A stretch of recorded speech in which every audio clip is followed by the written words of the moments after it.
آیات حجاب کی تفسیر پوچھی گئی تو آپ رضی اللہ تعالیٰ عنہ نے اپنی چادر سر پر لپیٹ کر بکل مار کر دکھائی، یوں کہ بس ایک آنکھ واضح تھی۔ آیت حجاب میں اللہ نے اے ایمان والوں کہہ کر حکم دیا۔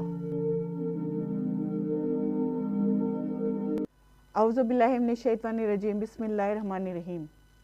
حضرت عائشہ رضی اللہ تعالیٰ عنہ کہتی ہیں کہ جب گریبانوں کو ڈھانپ لینے کا حکم نازل ہوا تو مدینے کی عورتوں نے وہ حکم سنتے ہی اپنی اوڑھنیاں حصوں میں پھاڑی اور سر سے پاؤں تک خود کو اس سے ڈھانپ لیا۔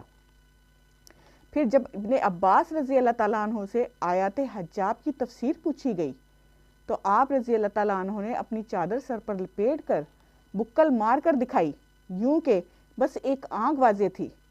آیت حجاب میں اللہ نے اے ایمان والوں کہہ کر حکم دیا، اور جب مومن کو اس کے ایمان کا واسطہ دے کر حکم دیتا ہے تو وہ حکم بے حد اہم ہوتا ہے۔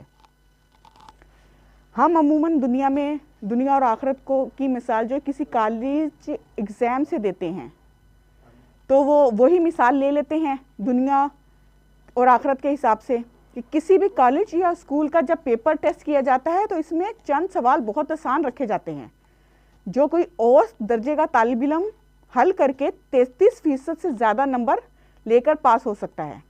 پھر چند سوال ذرا مشکل ہوتے ہیں جو صرف اچھا طالب علم حل کر کے 70-80 نمبر لے جاتے ہیں۔ پھر ہم سمجھتے ہیں کہ صرف 33% والے جواب دے کر کسی فالتو جواب کے بغیر ہی ہم پاس ہو جائیں گے۔ کیا ہمیں یقین ہے کہ ہماری 33% کا جواب درست لکھا گیا ہے؟ ہم کسی کے پیچھے اس کی برائی بھی کر لیتے ہیں، منہ سے جھوٹ بھی پھسل جاتا ہے، نمازیں ہم پوری پڑھتے نہیں ہیں، جو اگر پڑھیں بھی تو دھیان کہیں اور ہوتا ہے۔ رمضان کے روزے رکھ لیں تو چھوٹے روزوں کی قضا دینا بھول جاتے ہیں۔ ہم جانتے ہیں پھر بھی ہمیں لگتا ہے کہ ہمیں کسی ایکسٹرا عمل کی ضرورت نہیں، ہم صرف جنت کی خواہش کرتے ہیں۔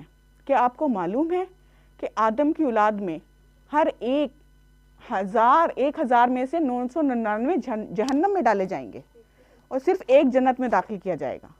یہ میں نہیں کہہ رہی، یہ بخاری کی حدیث ہے۔ کیا ہم اس اعمال نامے کے ساتھ اس ایک مثال میں شامل نہیں ہو سکتے؟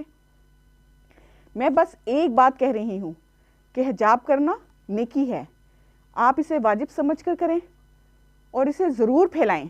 ہمارے جھوٹ، خیانت اور دھوکے ہمارے لیے آگ تیار کر رہے ہیں۔